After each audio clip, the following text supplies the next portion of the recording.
You're listening to an Airwave Media Podcast. With President's Day savings at the Home Depot, you can get up to 35% off select appliances like LG. Plus, save up to an extra $450 on select appliances. And with customizable kitchen packages, we make it easy to shop and swap for the features you want. Like the 3-door French door refrigerator with slow melting round craft ice. Shop President's Day savings and get up to 35% off select appliances like LG, America's most reliable line of appliances. The Home Depot. How doers get more done. America's most reliable line of appliances per independent study. See store online for details. Minimum purchase required. Hey, I'm Amanda, co-host of the boozy mythology podcast, Spirits. Katie and Nathan asked me to let you know that they use strong language on this podcast. So if that's not your thing, Queens might not be for you. Go back here. Because if you vibe with strong language, like I motherfucking do, you are going to have a great time here. So once you enjoy this episode of Queens, come on over and join us on the profound and profane Spirits, a boozy dive into mythology, urban legends, and folklore. Enjoy the show. Hi, this is Katie. And this is Nathan. And you're listening to Queen's Podcast, the show about women in history.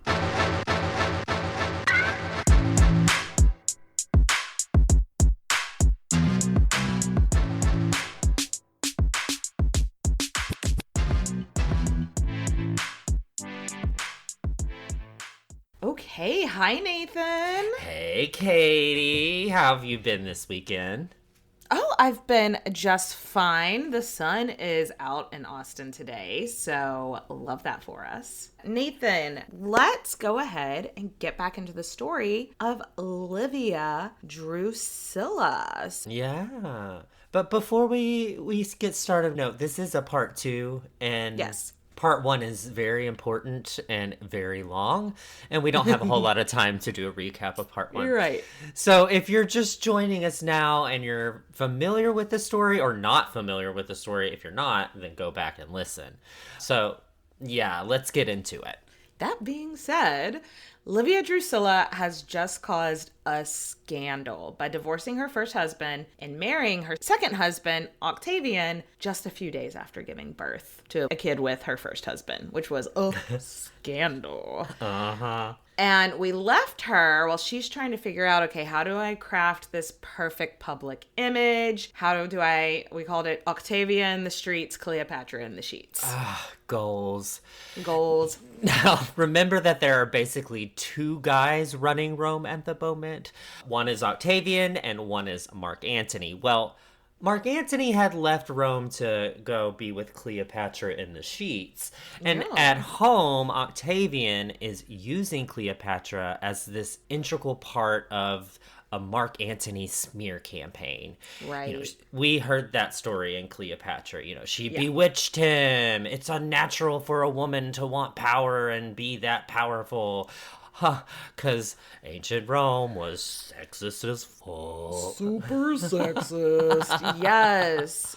But just as much as they are using Cleopatra to smear Mark Antony, the Octavian PR machine is really using, 1, his wife Livia, and 2, his sister Octavia, to better his own reputation, kind of mirroring, that's what a wicked woman is. Look at these good Roman women I have in my camp. Oh.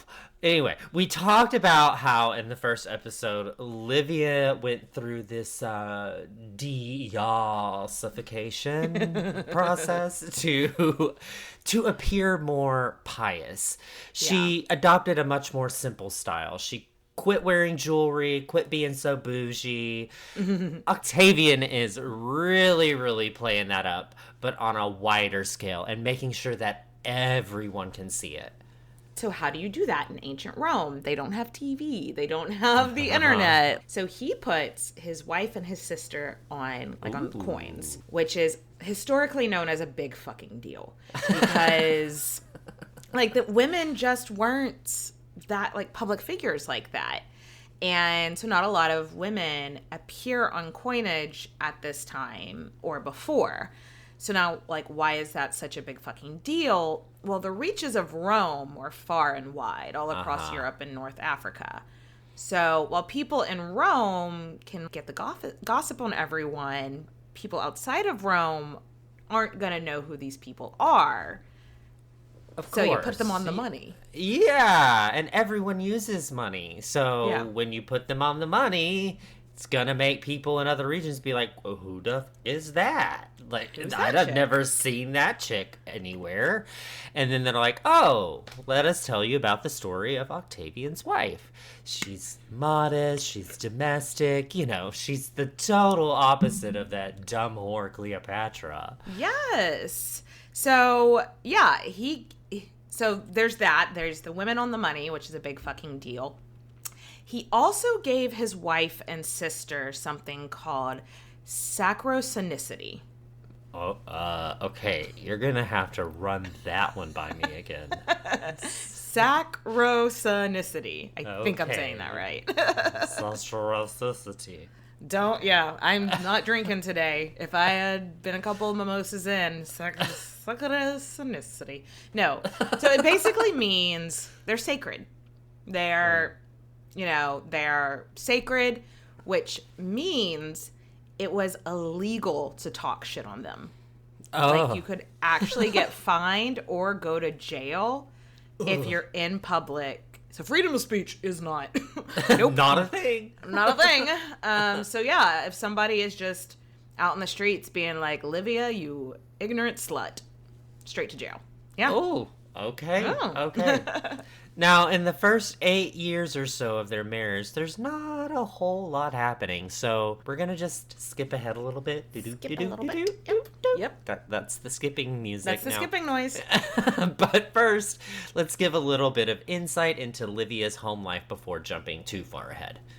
So in Rome, when a husband and wife divorce, legally, the husband has custody of the kids. Livia had 2 sons with her first husband. There was Tiberius, the baby that she took on the run with her, and then the baby she was pregnant with, like, when she met Octavian. And so that baby's name is Drusus, and they're with their dad, not her. And for 5 years, Tiberius and Drusus lived with their dad, and we have no way of knowing how often she actually got to see them. Right. It was within her ex's right to never let her see them ever again. But since he wanted to be on Octavian's good side, it's not unrealistic to think he may have or may have not pulled that dick card. I don't know. Yeah. Yeah. I mean, he gave Livia away at her wedding to Octavian. So, Yeah. like, I feel like he was kissing Octavian's ass a lot. So I feel like no facts, just vibes. I feel like she probably saw her kids whenever she wanted to. Mm-hmm. No, I totally agree. In those first 5 years. But then her ex died anyway after 5 years. Yay? So, yay?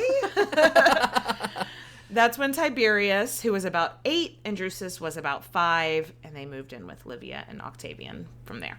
If you remember, Octavian had divorced his wife to marry Livia on the day that his wife gave birth to their daughter Julia. What a dick move. I know, what a dick move. It's like, oh, baby born, I'm divorced now. Yeah, and Ooh. divorce. Ugh. Julia also lived with them, so their daughter also lived with them. But we have no idea what Livia and Julia's relationship was like. Right. Livia's house would have been crawling with nannies, so if she didn't want to have anything to do with Julia, she wouldn't have had to do anything, really. So a lot of the stories paint Livia and Julia as just, like, hating each other, and Livia being really cold to Julia. But a lot of those stories are, 1, written years after all these people in the story are dead, and 2, also based on things that are going to happen in our 3rd Livia episode, so things that haven't happened yet. And also, a lot of the things that are written by Livia later are from people that fucking hate Livia. So that kind of shit we're going to have to take with several grains of salt. Mm-hmm. Another sad tidbit is a lot of people assume that one of the reasons that Octavian married Livia was because she'd already proven herself to be a fertile myrtle. She had 2 baby boys right out the gate, yeah. And at some point in the early years of their marriage, Livia and Octavian did get pregnant, but it was a stillborn. And after that point, Livia never got pregnant again. Everyone assumed after a few years of no babies, Octavian was going to divorce Livia, which is so fucking annoying because, I mean, we see this all throughout history. When a woman's not getting pregnant, not having healthy babies, is something wrong with her. Octavian doesn't have he only had one daughter, and we don't know of any illegitimate children he had. So I don't think this guy was the most potent. Is that the word that I'm looking There for? you go. That's what we're going for. That's what we're going for. Nailed it. But no, I don't think it was. It may have been both of their fault. Some people's juices just don't flow together. But it's just like, it would have been completely... I know, that was such a gross thing to I say. never want to hear Katie give a sex ed talk. Ever. Sorry, I just got a little nauseous. Their bumping butts wasn't working. And their juices weren't flowing. Their juices weren't flowing, no. But no, like, it could have been his fault just as much as hers, but because she is the woman and she's not getting pregnant again, everybody would have assumed it was her problem. Yeah, like, everybody was expecting him to divorce Livia after the first 5 years or so when she hadn't had a son. I was like, it was just kind of like, I guess he's going to divorce her any day now. But it really doesn't seem like Octavian ever at any point even considered divorcing her, which everybody was like, what is happening here? Yeah, and okay, people will say that she must have had dirt on him. She knows way too many secrets. She knows where all the bodies are buried. Okay. Maybe. Maybe I'll entertain it. But also, behind closed doors, Livia is an amazing political advisor. She knows all the ins and outs about all the powerful families. She knew who was sleeping with who. She knew who owed money to who. And it seems like, though he wouldn't have been admitting this in public, he always took Livia's advice and he always ended up on top. So if it ain't broke, don't fix it. You know? Yeah. And also, here is a crazy concept. What if they just loved each other? That's what I think it's both what I just said and you said. It's like he loves her and then he realizes, wow, I love her and she's smart and she's all this. I need to keep her around. Like, right. It just seems like he loves her and she's giving him good advice. So why would I get rid of that? Now, that being said, Octavian was never faithful to Livia. He had mistresses, which we will get to, that being just crazy hypocritical later. But it doesn't seem like Livia... I don't want to say it doesn't seem like she minded, because of course you're going to mind if your husband that you married for love, partially at least, is sleeping with other people. Yes. But he's not parading his mistresses around, and he's certainly not making any promises of divorcing his wife to marry any of these women. So that sucks, but it seems like Livia was as cool with it as you can be. So... yeah, it seems like to me this was not expected back then, but it happened a lot whenever there were men in power, and we see it a lot in England. Powerful men often abuse that to sleep with young women? What? So it just kind of seems like behind the scenes, Livia was probably pulling more strings than the everyday person knew. Absolutely, she was. Okay, now we get to go on to war. Good God. Good God, yo. So the shit with Mark Antony had come to a boiling point. And Octavian was like, hey, babe, I'm going to hop over to Egypt real quick, end this shit, go to war, and then I'll come back, and then we're going to be running this shit like solo for real. And while Livia's supportive on the outside, on the inside, she's probably panicking and freaking out and having a panic attack because remember flashbacks? Last episode when Livia's dad went off to war in Greece and just never came back, and then she spent the next 2 years making trauma lasagna as a woman on the run with baby Tiberius and her husband. Yeah. I mean, what if Octavian doesn't come back? What if he loses? If Mark Antony kills him, is he going to come for her? Is he going to put her in prison? Is he going to kill her sons? This is all real shit that happened in Rome all the time. And she knew that if Octavian won, he probably wasn't going to kill Mark Antony's sons. with Cleopatra because they were literally children. But he might. It's not out of the realm of possibility on that one. If he would have killed Mark Antony's, like, 4-year-old son, people may have been like, ooh, that was not a great look. But they would have been like, ooh, that's not a great look, but that's his right. Yeah. And he could have also sold them into slavery if he wanted to, because ye old times are brutal, y'all. And so she's thinking, if we're on the losing side of this, what happens? That's scary.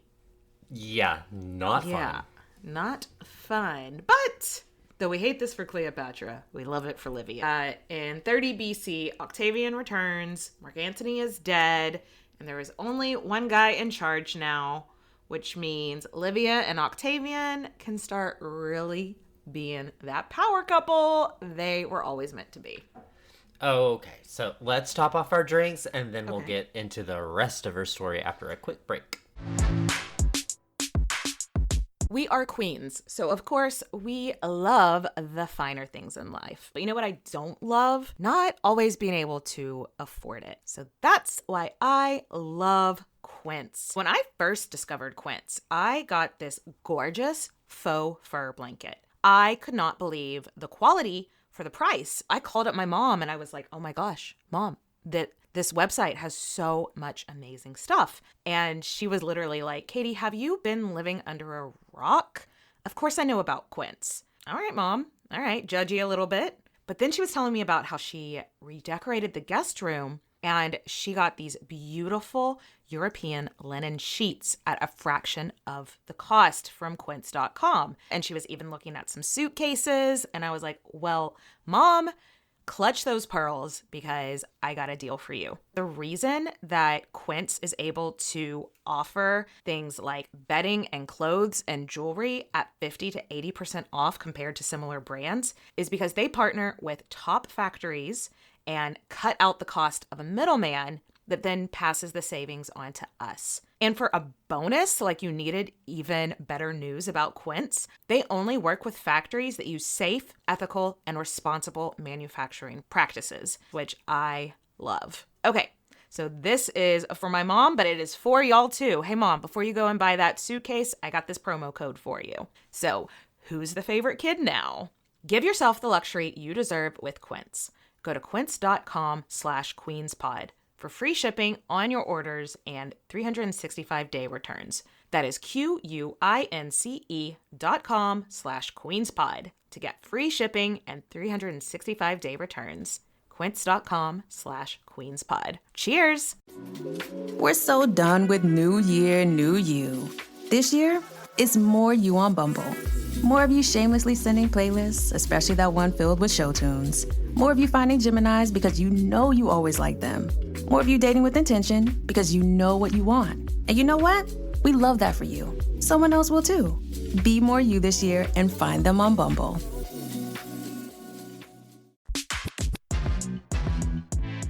All right, Nathan, let's do some scene setting. I want you to picture this.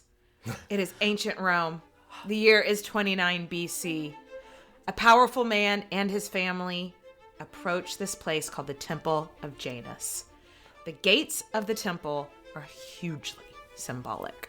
When the gates of the Temple of Janus are open, that means Rome is at war. And when the gates are closed, that means Rome is at peace. No one alive in Rome has ever seen the gates of the Temple of Janus closed. And then this stately man dressed in plain clothes on one side has his sister and her 8 children, and on the other side is his wife and their 3 children between them. No nannies, no servants. And as they approach the gates of the temple, a huge crowd draws. What's gonna happen? What's going on? What is he doing? What is he doing? The man in the plain toga and his family close the gates of the Temple of Janus. Oh my God. Holy Janus Joplin. And the crowd goes wild. They closed the gates. No one has ever seen this before.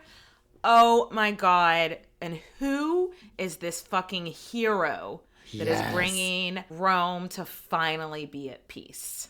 So, if you haven't figured it out yet. Well, the man in this story was Octavian. And he is telling the people of Rome that for the first time in their lives, we're not at war. I'm not sending any of y'all off to die. And the crowd goes wild. The people are like, who is this guy? He needs to be in charge of everything. The people are going crazy for him. The Senate are going crazy for him. Mm-hmm. Everybody is it is Octavian mania. This guy ended the war. He killed the Wicked Witch of the East, aka Cleopatra. Look at him and he's a family man. Everywhere he goes, he has his wife and his sister who are like so pious and like they're gaggle. I think they had like 12 children living with them between the gaggle of children. Their gaggle of children. Like they are raising the public thinks they're out here raising their kids with no nannies. They're just like us, and now they've ended war in Rome. Like somebody make this guy king.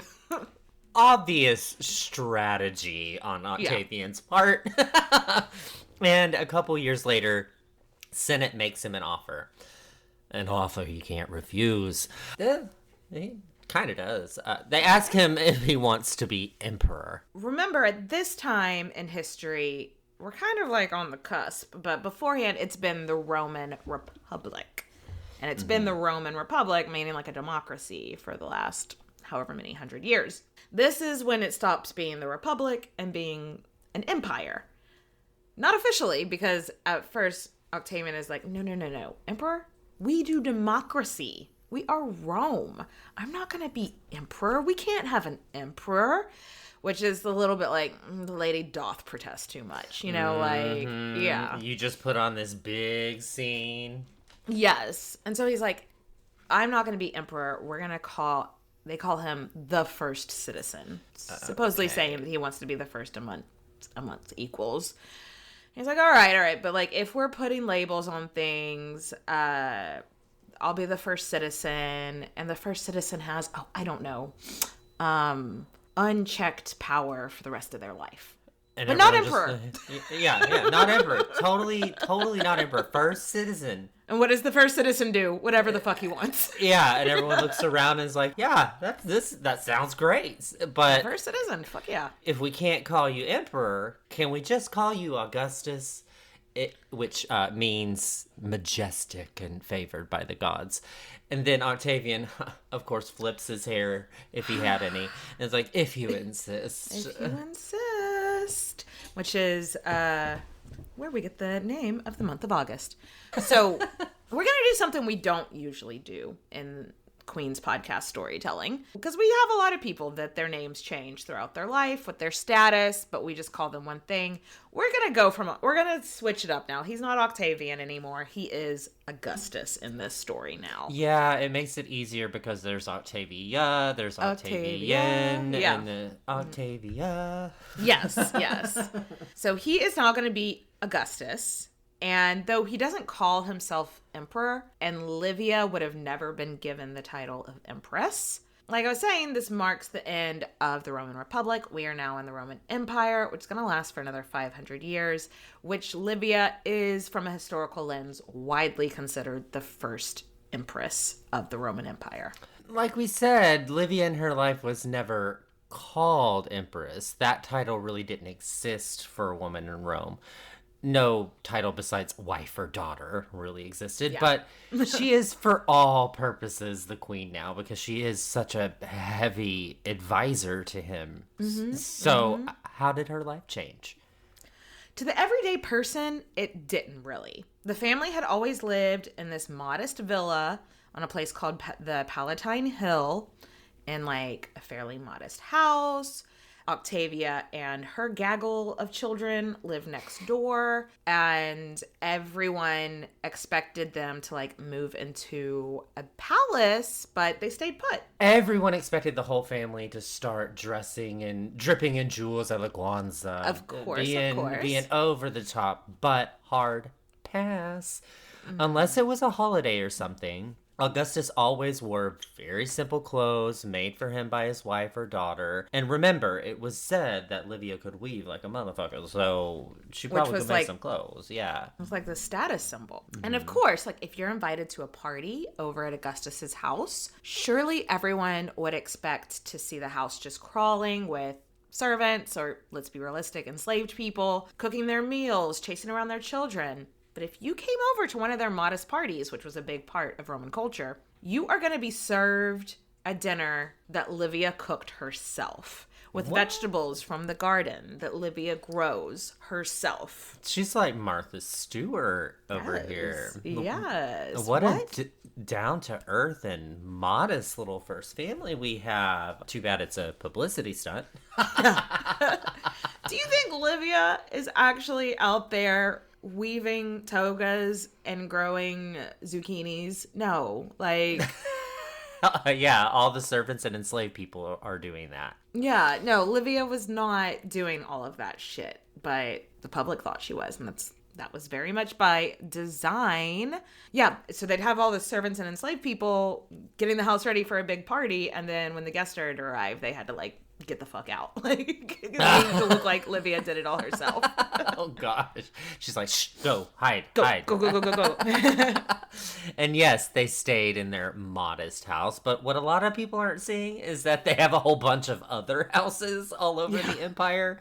And Livia Drusilla was booked and busy going all over the place. So let's talk about what she was up to. So first of all, Augustus gave his wife and sister something that next to no other women in the empire got, and that is financial freedom. Mm-hmm. So in the Roman Empire, for a woman to basically have her own bank account, she had to meet following criteria. She had to, one, be from, like, aristocracy, basically, and that was a widow who had already had 3 children that are sort of, like, surviving childhood.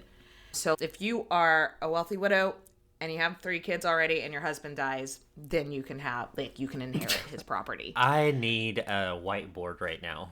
Yeah. And then the other way for a woman to inherit property, have her own money, is to be a Vestal Virgin. And which we're not going to have time to go into what that is here, but Nathan, I think that'd be a fun thing for Patreon to go into. I think it might show up on Patreon. But that's really it. That's the only way that you could have your own money, is be a widow with 3 kids already, or a Vestal Virgin. But now the other way. What's the other way that you could have your own money? You could just be married to the emperor. Who we don't call emperor. Yeah, we totally don't call him emperor. What a first citizen. He's got way too much going on and, trying to manage his own thing. So why not give a little money to Livia? Let her make a little money, honey. And she does. She owned several copper mines in modern-day Germany. She owned palm groves in modern-day Palestine. And she owned papyrus factories in Egypt. Hello. Not only did she own these things in her own name, she managed it. You better work, bitch. I mean, yeah, so she can't be all those places all at once, but she's delegating and, like, hiring managers. And that is busy fucking work. Yeah. And it's also rich work, because they're all profitable. And so she's got her own money. And, like, we just cannot stress enough how big of a fucking deal that was. Mm-hmm. So what did she do with her own money? Well, like most of the queens we see on this show, she did, like, charitable stuff, stuff with, like, religious organizations, stuff like that, because that would really help her public appearance. But she's also sponsoring young men who, like, maybe one day might grow up to be in the Senate.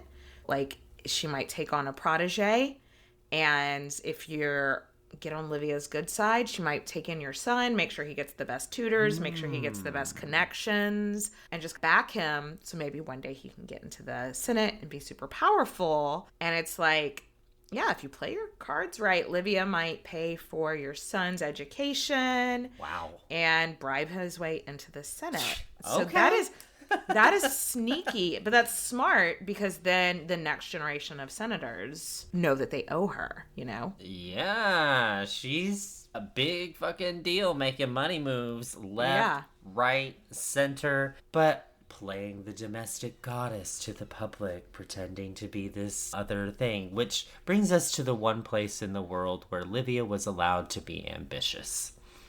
So the Romans thought it was unnatural for a woman to want to be in power. But it's the most natural thing in the world for you to want your son to be successful and be in power. And oh boy, she have ambitions for her sons. Remember, the husband formerly known as Octavian does not have any biological sons, and it appears he never will. That's okay. We've talked about it on here before. In Rome, adoption was an acceptable way to secure yourself an heir, and Augustus has 2 stepsons, Tiberius and Drusus. And since Tiberius was the elder of the 2, Livia was pushing for him to be the heir to the empire, like, hard.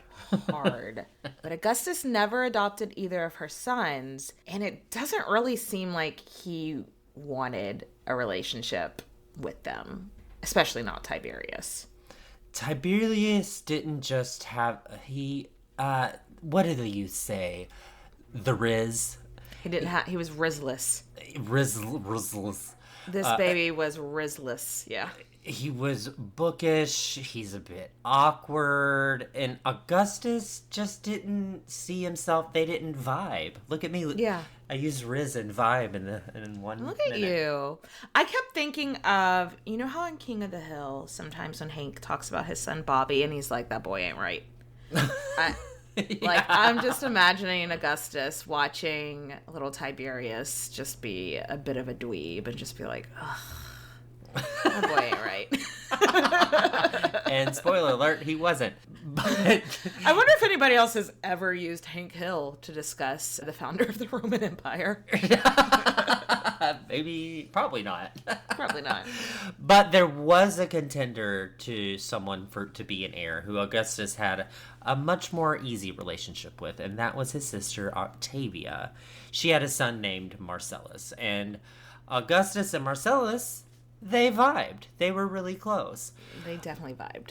Marcellus was the kind of guy you would think of when you think future emperor. Mm-hmm. He's charismatic, he's athletic, he's sexy. Oh, bless little Tiberius's heart, but it just doesn't seem like he was any one of those things. Yeah, and he's also the son of Octavia that the world loves, you know? So he's kind of like Rome's golden boy. And a lot of people, when they tell the story of the life of Livia Drusilla or Octavia, they paint them as enemies. And, you know, because they're both scheming to get their own sons to be heir. And they're both ambitious mothers. And they're both trying to get both of their sons officially adopted by Augustus. We have no idea. There's this trope that shows up over and over in historical storytelling and in today's modern world. Yeah. Where society likes to pit 2 women against each other because everyone loves a catfight. Right. But sadly, we just don't have the insight into how these women got along. They were certainly around each other all the time.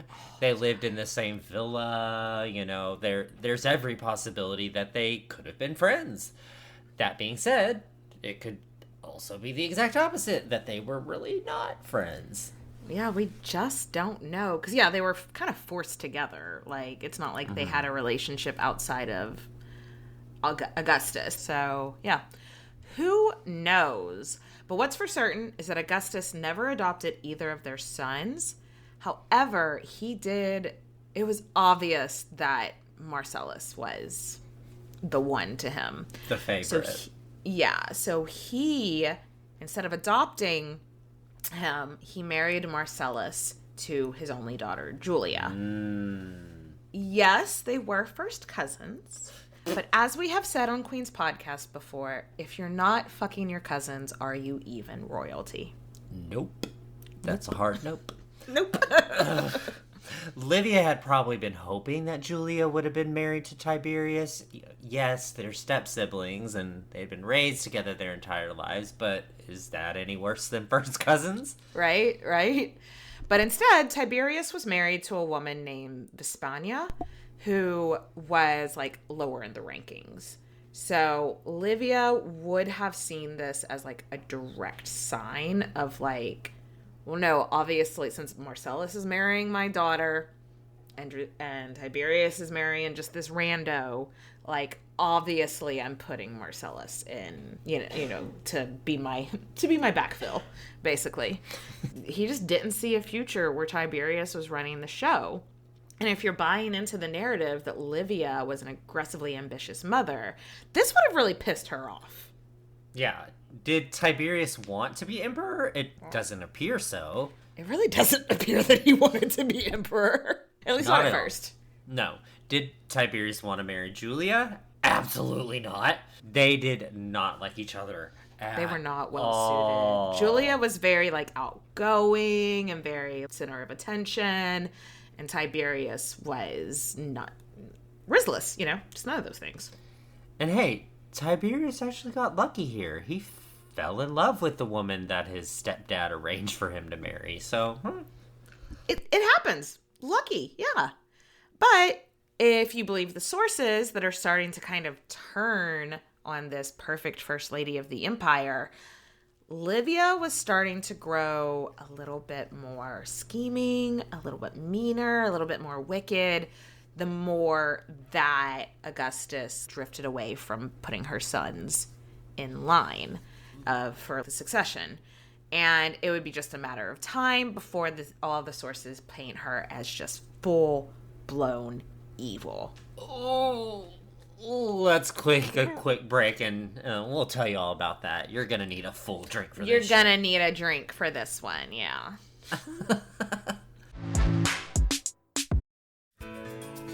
Birthdays, anniversaries, weddings, whatever the occasion, it just got a little more personal with meaningful photo gifts from Shutterfly. Add a silly photo to a gold-rimmed mug for your bestie. Put your sweet puppy on a cozy fleece blanket for your teen. Gift your husband a desktop plaque featuring all the kids. Enjoy 40% off orders over $29 with code POD40 at Shutterfly.com and make something that means something. This is a message from sponsor Intuit TurboTax.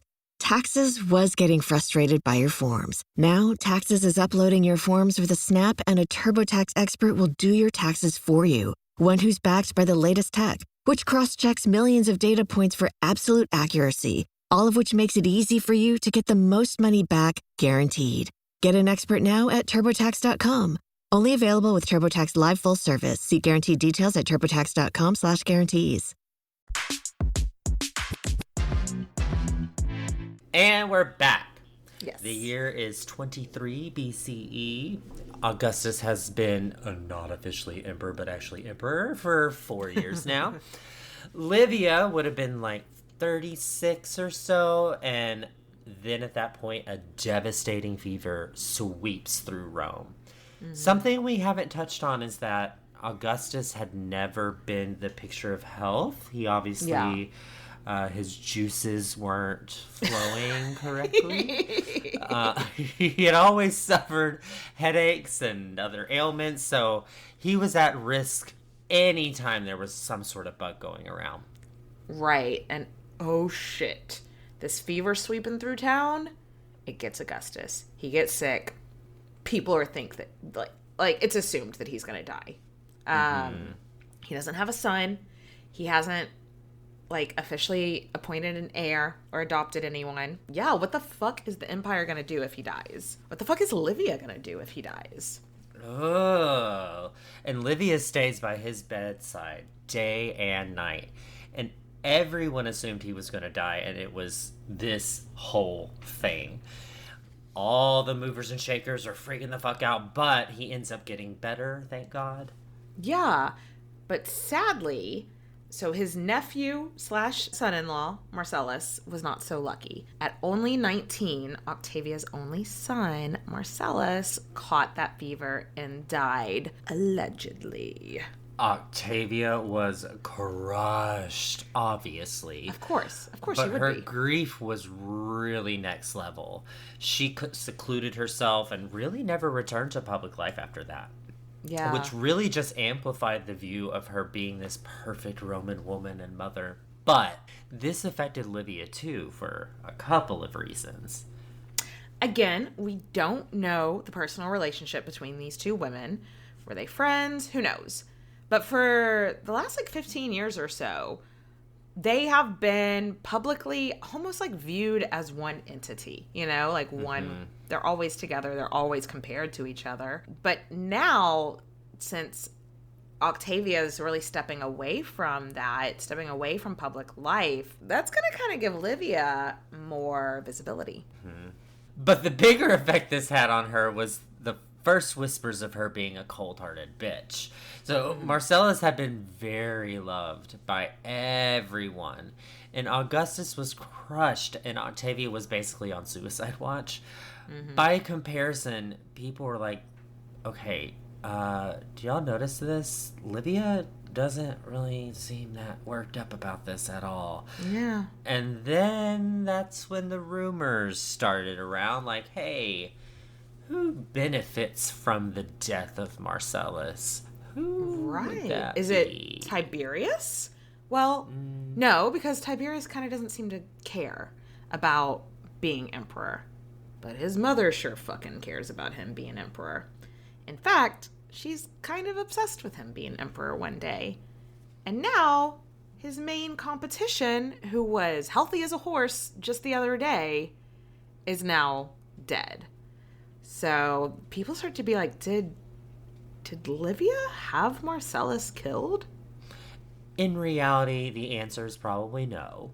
Probably not. We know for a fact that the year that Marcellus died, there was a disease in Rome that killed a fuck ton of people. And this is the old times when people died of illnesses suddenly, out of nowhere. But the rumor was started, and Livia couldn't do anything to stop people from talking. Right. We actually don't know for sure how prevalent this rumor was in her lifetime. The first time it was written down probably was by a guy who was born 27 years after she died. Tacitus. But, they take those stories from word of mouth, so it's completely possible that people were saying this in her lifetime. But it's certainly a rumor that has haunted her legacy ever since. Yeah. It certainly doesn't seem that Augustus thought his wife had anything to do with the death of his favorite nephew. Yeah. And Livia's influence over her husband was just as strong as it had always been, and he seemed to still really lean on her for support while he was grieving. I mean... Yeah. It does seem pretty much right after the mourning period of, for Julia, Augustus's daughter, it was okay, well, you're a widow now, but time for you to get remarried, and hey, we can get Tiberius to divorce his wife. Let's get that moving. But instead, Augustus was no, Julia is gonna marry my best friend, this guy named Agrippa. So, who was again a little bit of a lower class. So again, that would have been a slap in the face to Livia. Why are you marrying her to this rando? Because he knew something was wrong with Tiberius. Y'all. Yeah. But, I mean, it seems like Julia and Agrippa liked each other quite a lot. They had 5 kids together, one of which is known as Agrippina the Elder. His name might sound familiar to y'all. Mm-hmm. Also, during this same time, her youngest son, Drusus, got married and had a son who we know as Germanicus. And if you're a returning listener, you know that Agrippina the Elder and Germanicus would later get married. Because this family tree is so confusing. It's so confusing. So Agrippina the Younger, go on a little journey with me for a second. Agrippina the Younger, her great-grandparents were Augustus and Livia, but not from their marriage together. Livia was her paternal great-grandmother, and Augustus was her maternal great-grandfather. That is confusing. I know. I need a flowchart. I need to make... No, our friend Kate from The Exploress, she does on her blog have a family tree mapped out of this family. But yeah, it's very confusing. Oh. Anyway. Nothing major of note happens in Livia's life over the next couple of years. Like we said, their kids are all starting to have kids, so their family's growing bigger, and it's just getting all bigger. Lots of fucking kids. And Augustus kind of becomes even more obsessed with his family being, perfect little family. He's giving me Cody from Sister Wives. Right now. You know what? Hank Hill and Cody from Sister Wives. All natural comparisons for Augustus. But he wanted Rome to be exactly like his own family, or at least the way he portrayed his family. Augustus really went on kind of a gross make Rome great again kick. Like he had in his head that Romans weren't having enough babies, family and religion weren't the center of society like they should be in his mind. And so he enacts, have you ever heard of these marriage laws that he enacted before? They're really kind of weird. No. And it's like way too in your business. So like, for instance, if you were in a family of a senator, like if you were a senator's brother, you couldn't marry anyone who was an actor or whose parents had been actors. That's okay. Enslaved people, we've talked before in like Roman culture, sometimes enslaved people could get their own freedom after a while. But if you were a freedman like that, like from that class, you also couldn't marry into the senatorial class. So it's very much about like keeping while it is about like Romans making more babies, the right Romans making more babies with other, do you know what I mean? I do. But the main focus is he thought that Romans weren't having enough babies. Yeah. They need more babies on babies on babies. It needs to make it rain babies. So there were a lot of festivals and public events that non-married people were now not allowed to attend.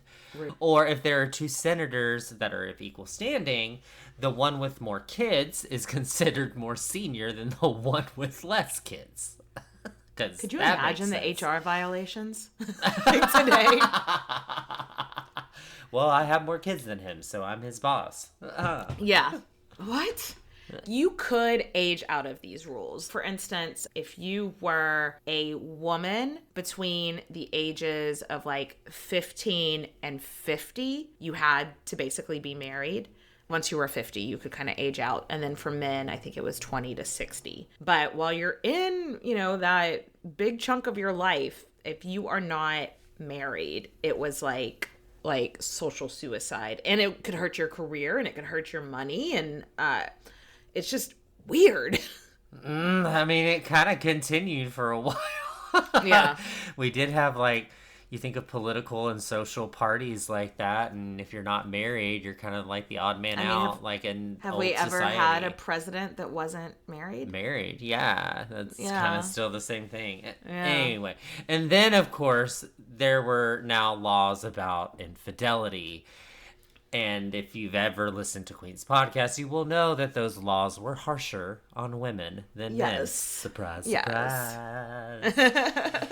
A man could literally kill his wife if he found her cheating on him in their home.